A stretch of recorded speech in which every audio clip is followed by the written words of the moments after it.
आइए सुनते हैं मुंशी प्रेमचंद जी की कहानी, जिसका शीर्षक है तगादा।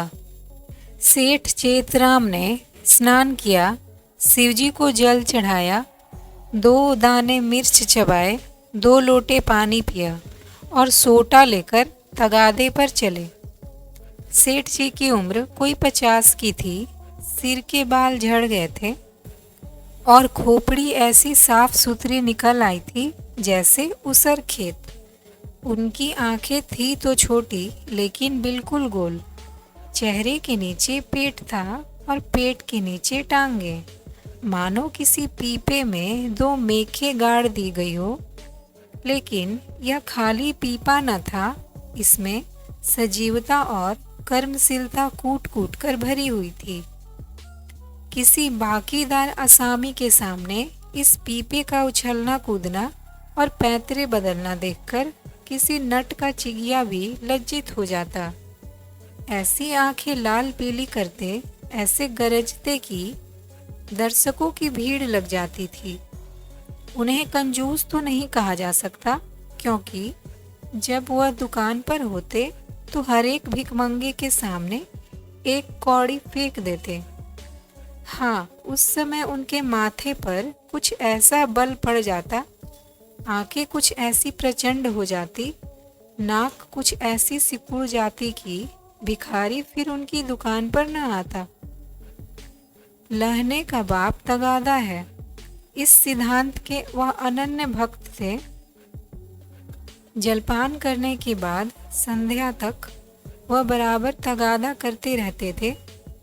इसमें एक तो घर का भोजन बचता था, दूसरे असामियों के माथे दूध, पूरी, मिठाई आदि पदार्थ खाने को मिल जाते थे।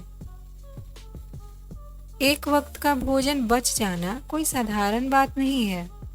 एक भोजन का एक आना भी रख लें तो केवल इसी मद में उन्होंने अपने 30 वर्षों के महाजनी जीवन में कोई 800 रुपये बचा लिए थे।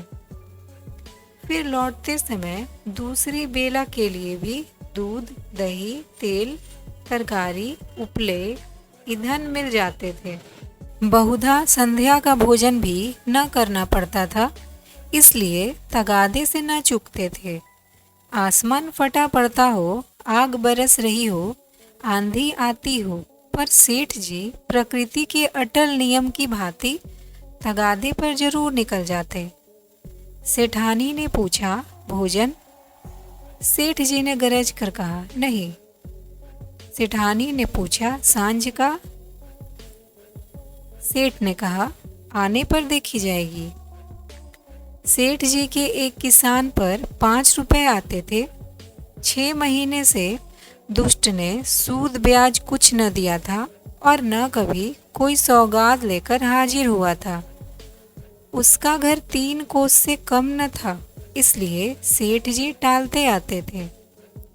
आज उन्होंने उसी गांव चलने का निश्चय कर लिया। आज बिना दुष्ट से रुपए लिए न मानूंगा, चाहे कितना ही रोए घिघियाए, मगर इतनी लंबी यात्रा पैदल करना निंदास्पद था। लोग कहेंगे, नाम बड़े दर्शन थोड़े, कहलाते सेठ चलते हैं पैदल। इसलिए मंथर गति से इधर उधर ताकते, राहगीरों से बात करते चले जाते थे कि लोग समझे वायु सेवन करने जा रहे हैं। सहसा एक खाली इक्का उनकी तरफ जाता हुआ मिल गया। इक्केवान ने पूछा, कहाँ लाला, कहाँ जाना है?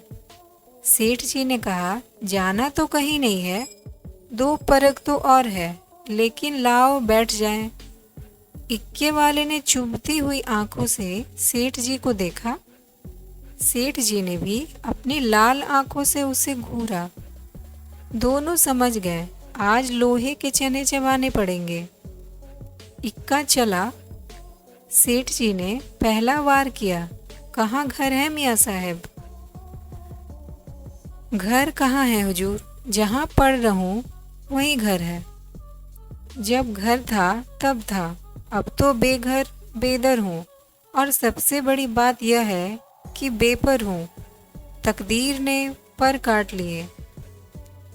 मेरे दादा नवाबी में चकलेदार थे हुजूर, 7 जिले के मालिक, जिसे चाहे तोप दम कर दे, फांसी पर लटका दे। निकलने के पहले लाखों की थैलियां नजर चढ़ जाती थी हुजूर।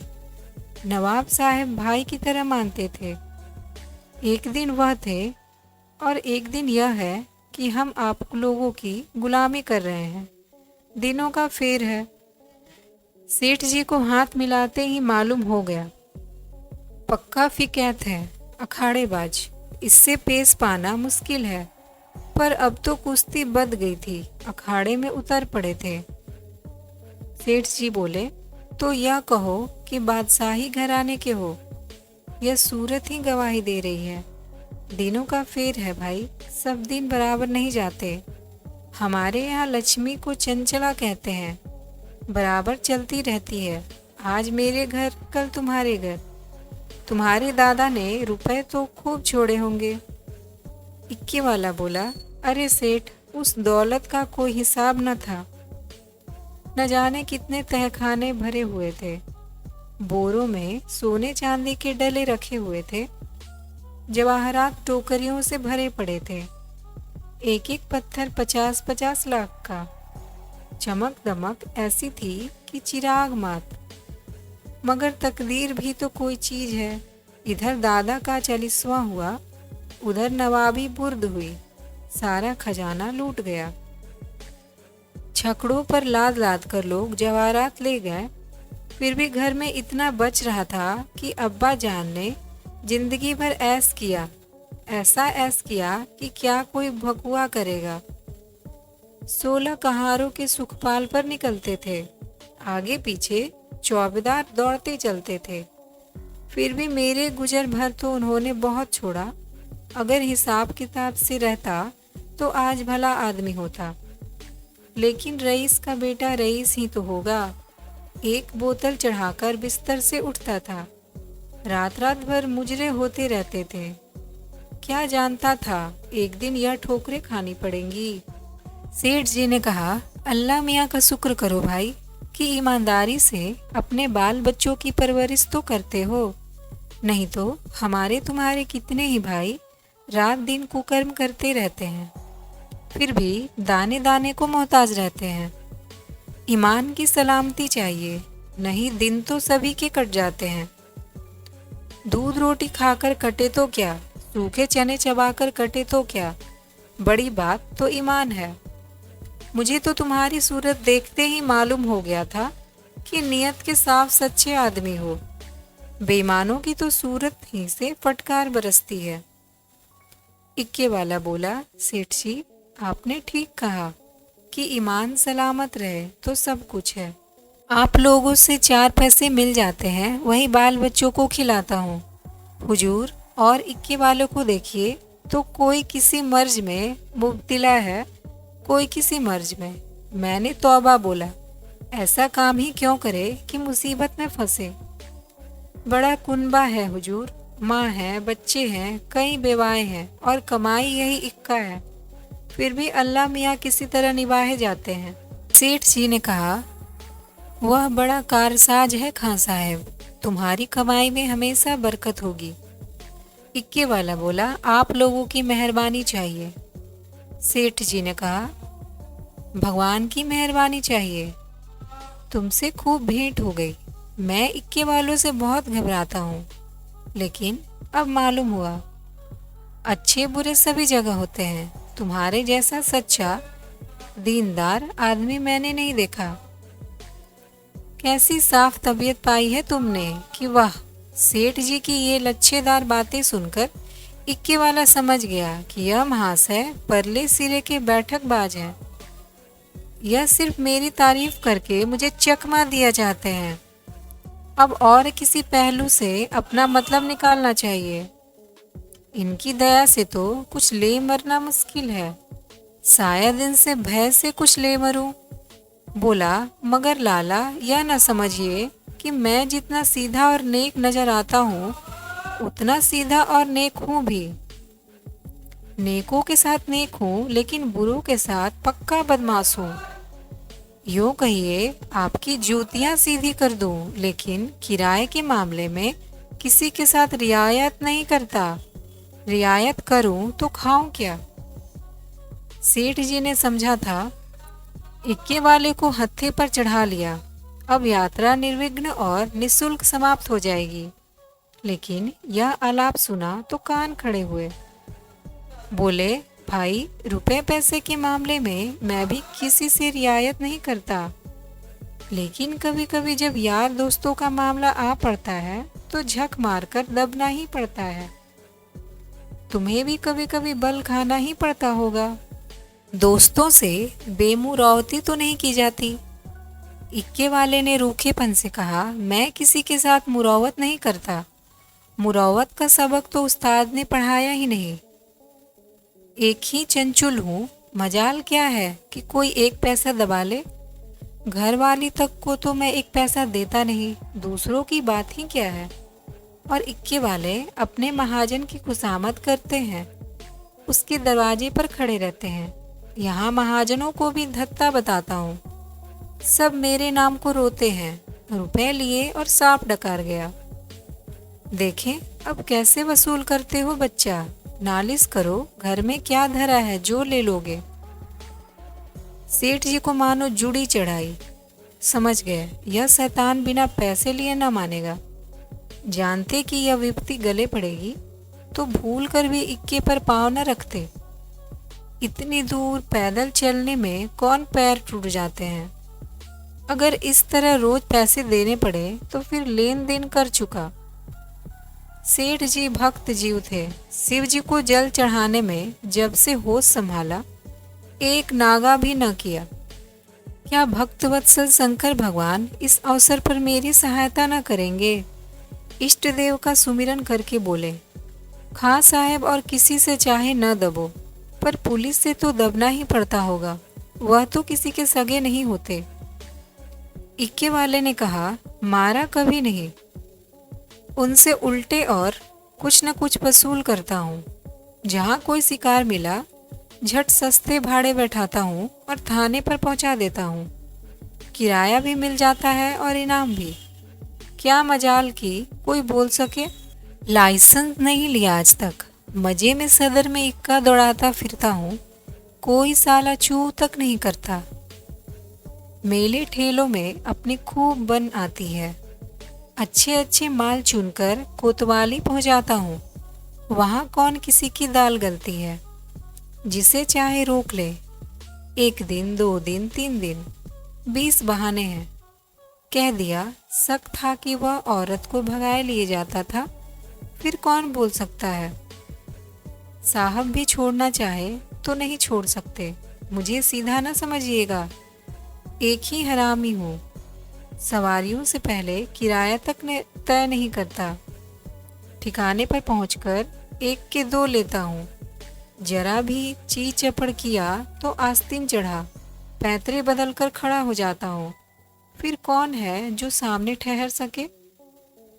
सेठ जी को रोमांच हो आया। हाथ में एक सोटा तो था, पर उसका व्यवहार करने की शक्ति का उनमें अभाव था। आज बुरे फंसे। न जाने किस मनहूस का मुंह देखकर घर से चले थे। कहीं यह दुष्ट उलझ पड़े तो 10-5 दिन हल्दी सोठ पीना पड़े। अब से भी कुशल है, यहाँ उतर जाऊं, जो बच पाए वही सही। भीगी बिल्ली बनकर बोले, अच्छा अब रोक लो खां साहब, मेरा गांव आ गया। बोलो तुम्हें क्या दे दूं? इक्के वाले ने घोड़ी को एक चाबुक और लगाया और निर्दयता से बोला, मजूरी सोच लो भाई। तुमको न बैठाया होता तो 3 सवारियां बैठा लेता। 3-4 आने भी दे देते तो 12 आने हो जाते। तुम 8 आने ही दे दो। सेठ जी की बधिया बैठ गई। इतनी बड़ी रकम उन्होंने उम्र भर इस मद में नहीं खर्च की थी। इतनी सी दूर के लिए इतना किराया वह किसी तरह न दे सकते थे। मनुष्य के जीवन में एक ऐसा अवसर भी आता है जब परिणाम की उसे चिंता नहीं रहती। सेठ जी के जीवन में यह ऐसा ही अवसर था। अगर आने 2 आने की बात होती तो खून का घूंट पीकर दे देते। लेकिन 8 आने के लिए जिसका द्विगुण एक कलदार होता है, अगर तू मैं ही नहीं हाथापाई की नौबत भी आए तो वह करने को तैयार थे। यह निश्चय करके वह दृढ़ता के साथ बैठे रहे। सहसा सड़क के किनारे एक झोपड़ा नजर आया। इक्का रुक गया। सेठ जी उतर पड़े और कमर से एक दुअन्नी निकालकर इक्केवान की ओर बढ़ाई।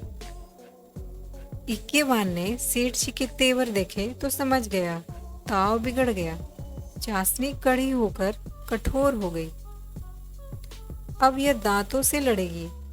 इसे चुबल कर ही मिठास का आनंद लिया जा सकता है। नम्रता से बोला, मेरी ओर से इसकी रेवड़ियां लेकर बाल बच्चों को खिला दीजिएगा। अल्लाह आपको सलामत रखे। सेठ जी ने एक आना और निकाला और बोले, बस अब जबान ना हिलाना, एक कौड़ी भी बेसी न दूंगा। इक्के वाला बोला, नहीं मालिक, आप ही ऐसा कहेंगे तो हम गरीबों के बाल बच्चे कहाँ से पलेंगे। हम लोग भी आदमी पहचानते हैं हुजूर। इतने में झोपड़ी में से एक स्त्री गुलाबी साड़ी पहने पान चबाती हुई निकल आई और बोली, आज बड़ी देर लगाई। यकायक सेठ जी को देखकर, अच्छा आज लाला जी तुम्हारे इक्के पर थे, फिर आज तुम्हारा मिजाज काहे को मिलेगा। एक चेहरे साही तो मिली ही होगी, इतना बढ़ा दो सीधे से। यह कहकर वह सेठ जी के समीप आकर बोली, आराम से चरपैया पर बैठो लाला, बड़े भाग थे कि आज सवेरे सवेरे आपके दर्शन हुए। उसके वस्त्र मंद मंद महक रहे थे।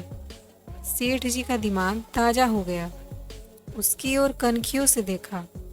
औरत चंचल, बाकी कटीली, तेज तर्रार थी। सेठानी जी की मूर्ति आंखों के सामने आ गई। भद्दी, थल थल, पिल पिल, पैरों में बेवाय फटी हुई, कपड़ों से दुर्गंध उड़ती हुई।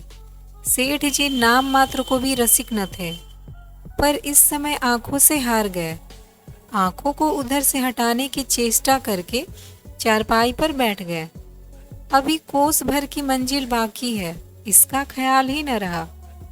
स्त्री एक छोटी सी पंखियां उठा लाई और सेठ जी को झलने लगी।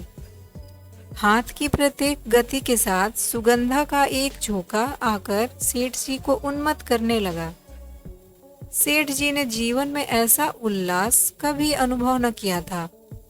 उन्हें प्रायः सभी घृणा की दृष्टि से देखते थे। चोला मस्त हो गया, उसके हाथ से पंखियां छीन लेनी चाहिए। तुम्हें कष्ट हो रहा है, लाओ मैं झल लूं। यह कैसी बात है लाला जी, आप हमारे दरवाजे पर आए हैं, क्या इतनी खातिर भी ना करने दीजिएगा। और हम किस लायक हैं, इधर कहीं दूर जाना है। अब तो बहुत देर हो गई है, कहाँ जाइएगा। सेठ जी ने पापी आंखों को फेर कर और पापी मन को दबाकर कहा, यहाँ से थोड़ी दूर पर एक गांव है, वहीं जाना है। सांझ को इधर ही से लौटूंगा। सुंदरी ने प्रसन्न होकर कहा, तो फिर आज यहीं रहिएगा, सांझ को फिर कहाँ जाइएगा। एक दिन घर के बाहर की हवा भी खाइए, फिर न जाने कब मुलाकात होगी। इक्के वाले ने आकर सेठ जी के कान में कहा, पैसे निकालिए तो दाने 4 का इंतजाम करूं। सेठ जी ने चुपके से अठन्नी निकाल कर दे दी। इक्के वाले ने फिर पूछा, आपके लिए कुछ मिठाई लेता आओ। यहाँ आपके लायक मिठाई तो क्या मिलेगी, हाँ मुंह मीठा हो जाएगा। सेठ जी बोले, मेरे लिए कोई ज़रूरत नहीं, हाँ बच्चों के लिए यह 4 आने की मिठाई लिवाते आना। चवन्नी निकालकर सेठ जी ने उसके सामने ऐसे गर्व से फेंकी मानो इसकी उनके सामने कोई हकीकत नहीं है। सुंदरी के मुंह का भाव तो देखना चाहते थे, पर डरते थे कि कहीं वह यह न समझ ले कि लाला चवन्नी क्या दे रहे हैं, मानो किसी को मोल ले रहे हैं। इक्के वाला चवन्नी उठाकर जा ही रहा था कि सुंदरी ने कहा, सेठ जी की चवन्नी लौटा दो। लपक कर उठा ली, शर्म नहीं आती। यह मुझसे रुपया ले लो, 8 आने की ताजी मिठाई बनवा कर लाओ। उसने रुपया निकालकर फेंका। सेठ जी मारे लाज के गड़ गए। एक इक्केवान की भटियारिन जिसकी टके की भी औकात नहीं, इतनी खातिरदारी करे कि उनके लिए पूरा रुपया निकाल कर दे दे। यह भला वह कैसे सह सकते थे। बोले, नहीं नहीं, यह नहीं हो सकता, तुम अपना रुपया रख लो। मैं रुपया दिए देता हूँ, यह लो, 8 आने की ले लेना। इक्केवान तो उधर मिठाई और दाना चारे की फिक्र में चला। इधर सुंदरी ने सेठ से कहा कि वह तो अभी देर से आएगा लाला, तब तक पान तो खाओ। सेठ जी ने इधर उधर ताक कर कहा, यहाँ तो कोई तंबोली नहीं है। सुंदरी उनकी ओर कटाक्षपूर्ण नेत्रों से देखकर बोली, क्या मेरे लगाए पान तंबोली के पानों से भी खराब होंगे? सेठ जी ने लज्जित होकर कहा, नहीं नहीं, यह बात नहीं, तुम मुसलमान हो ना।